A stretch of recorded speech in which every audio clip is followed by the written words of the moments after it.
Profesor Pfaff, que es un experto internacional en economía ambiental y en el análisis de recursos naturales.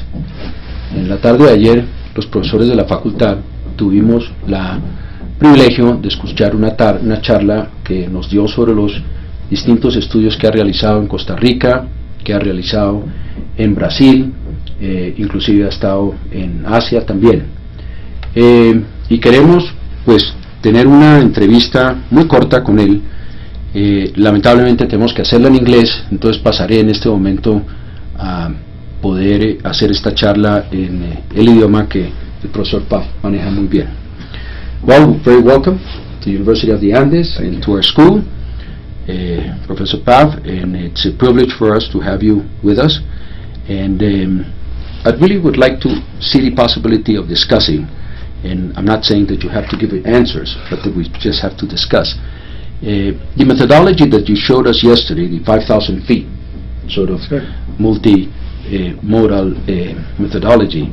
And when I was listening to your intervention yesterday, I wondered how could we see the development of roads and the evolution of the ways we've constructed roads in Colombia in the future, probably to have you study these things, and how the political economy of that evolution has affected public policy and public policy affecting it. I'll be a little bit more concrete.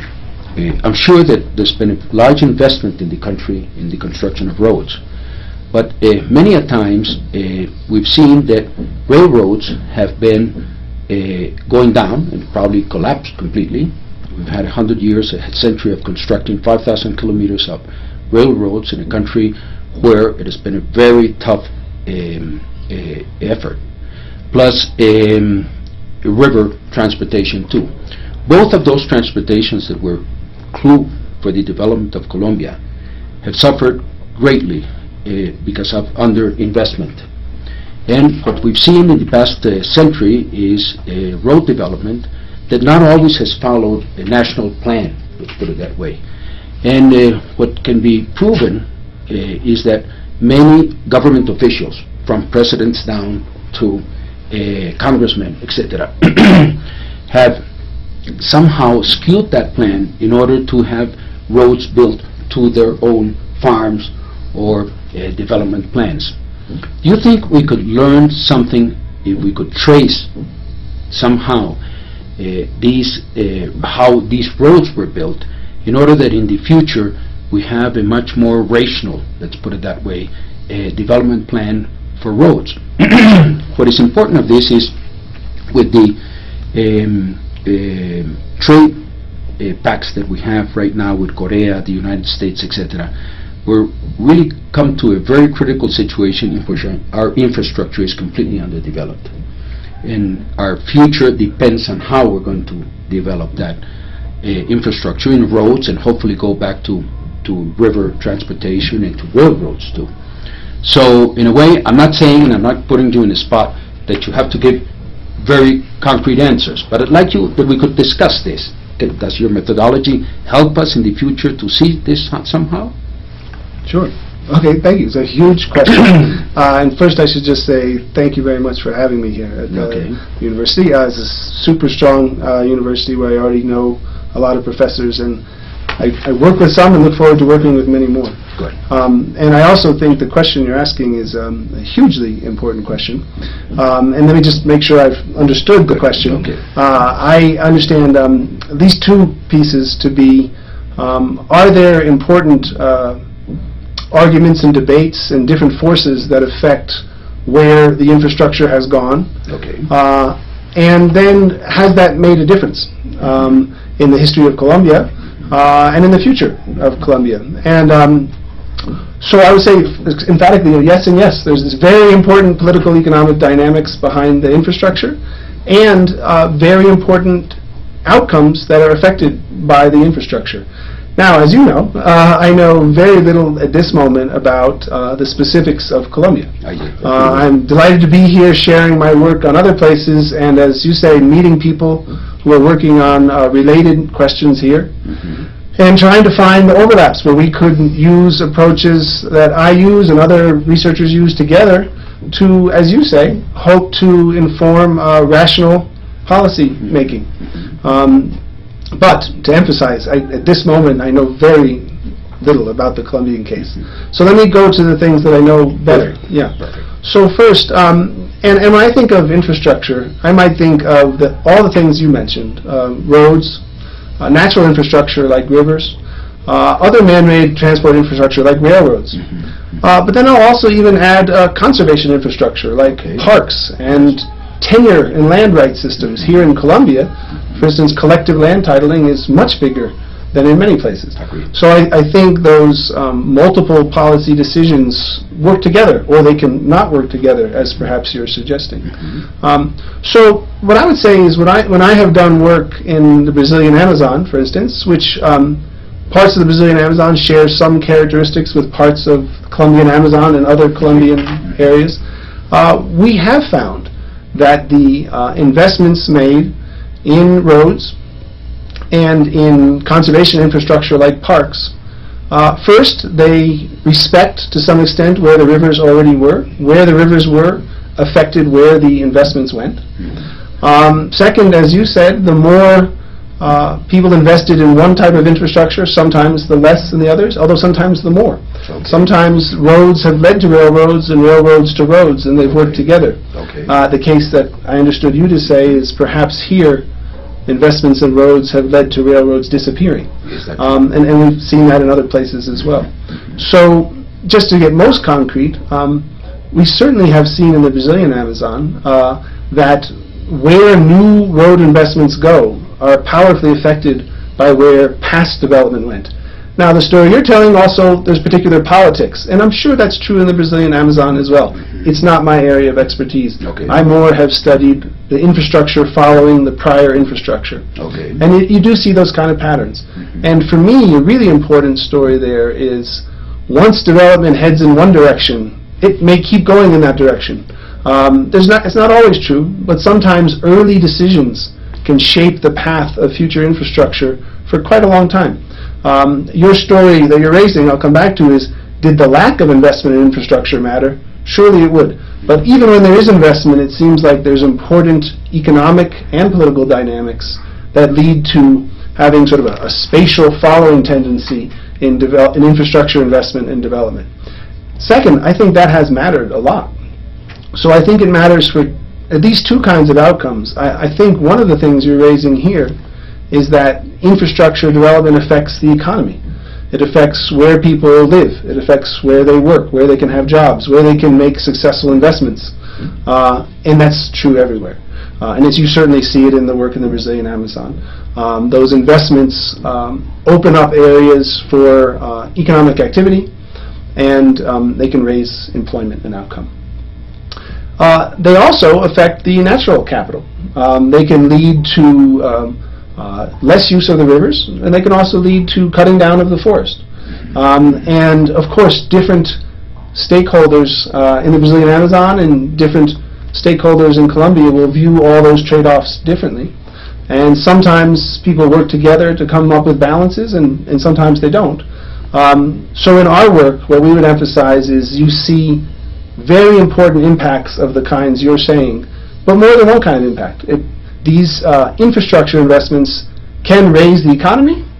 They can also hurt the natural capital, and there tends to be some form of thinking about how to balance that. And sometimes it's one place is more development and one is more forest, in some place it's integrated. There's a lot of different patterns that we see. And again, I don't know the case of Colombia very well. I have an impression from some of the things people have told me on my visit here that these are really active questions here. So if we think about the development of the Orinoquia region, there could be more employment and more output in ethanol, or in mining, or in other energy sectors. And then people are also considering what are the impacts of those developments on the natural system, and how do you best balance them? That's at least what I've heard from people here. From your talk yesterday, I don't know if I understood correctly, but some of the investments in infrastructure in the Amazon made by Brazil, did not affect the forest as everybody thought. I mean, a road doesn't imply that you're going to completely destroy the forest. And is that true? I mean, there's something there, and that's kind of surprising, because one always thinks of a road destroying any forest you go through. Sure. Well, I think it's really important to ask two things: in what situation and over what period of time. Okay. So yesterday, one thing I said, and I think this can be true, is when you invest in a road infrastructure in a place where there's already some economic activity, okay, you probably lead to more economic activity.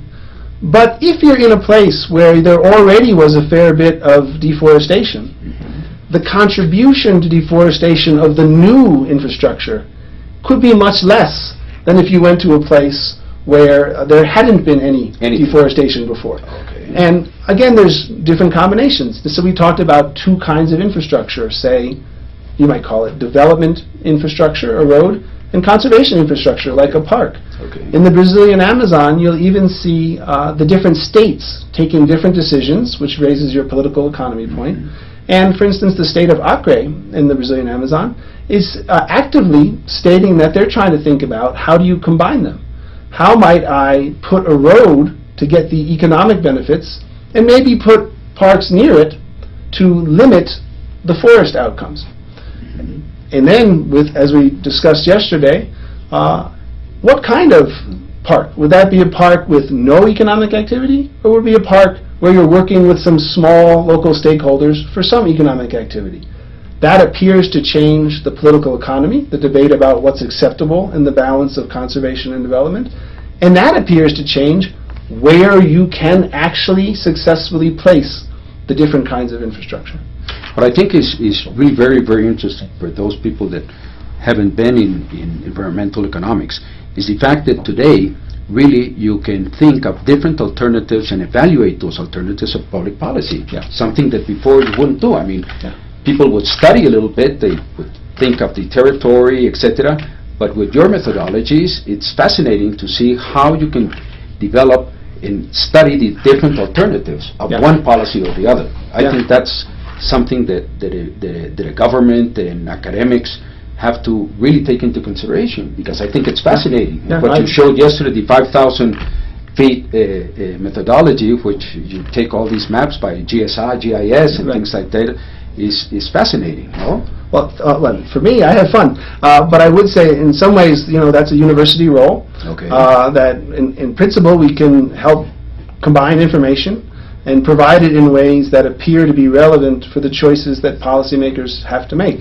And I fully agree, much as we're using high tech at the moment to communicate, the computers can handle ever more data, have very lovely spatial resolution, can have more data over time, and that certainly has helped us think about what were the impacts, the question you asked, what were the impacts of having infrastructure or not having infrastructure? If you combine with census data that the government is collecting, what are the economic and social impacts, as well as the ones that we see from a satellite taking a picture of a tree? Okay. So all these different kinds of data combining, I think, really are increasing our ability to not say what's right and wrong, that's for local decision makers, but to say what look like the impacts of, as you asked, putting infrastructure or not putting infrastructure somewhere. What got you, being a mathematician in applied mathematics, what got you into all this sort of passionate, intellectual itinerary that you followed? Sure, yeah. Relevance is always a good word for me. Thank you for asking. So, yeah, I was never very committed to the technique per se. And I would say for me, what inspired wanting to use analysis for these questions was, of course, as for many people, seeing other people doing it.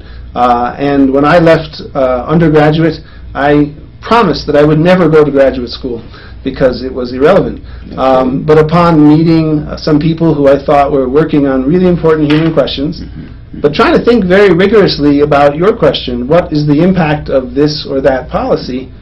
And then I discovered that they were economists, and I was surprised, but I thought, okay, I will try to do that. So you think that really mathematics, in pure mathematics or applied mathematics, is a good starting training for your undergraduate development, let's put it that way, and then you can do anything?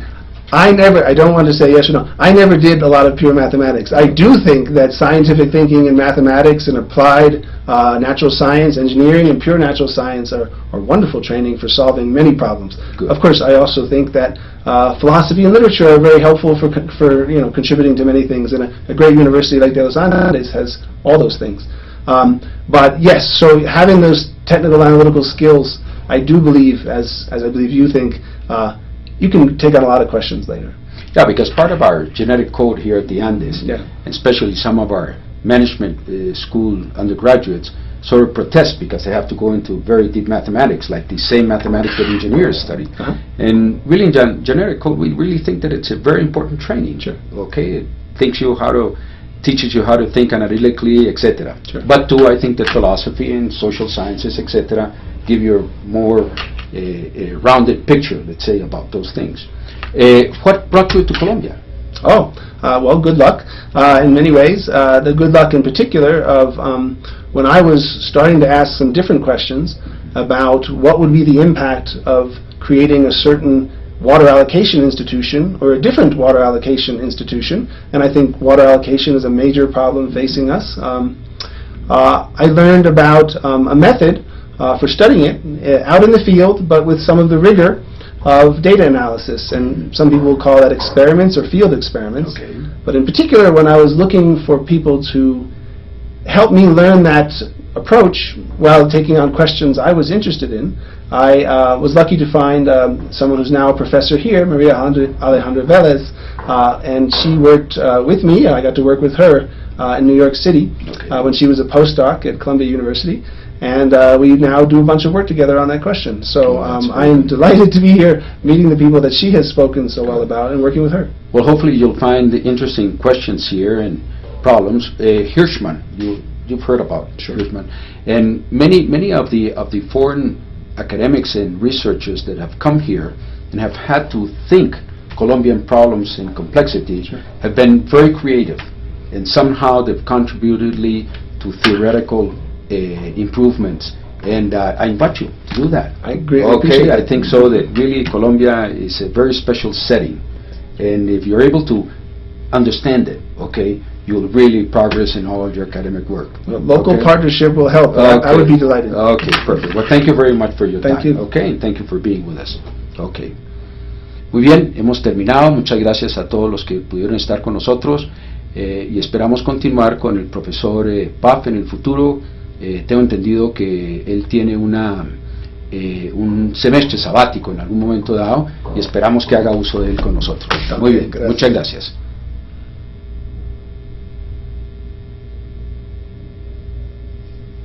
Well, thank you very much.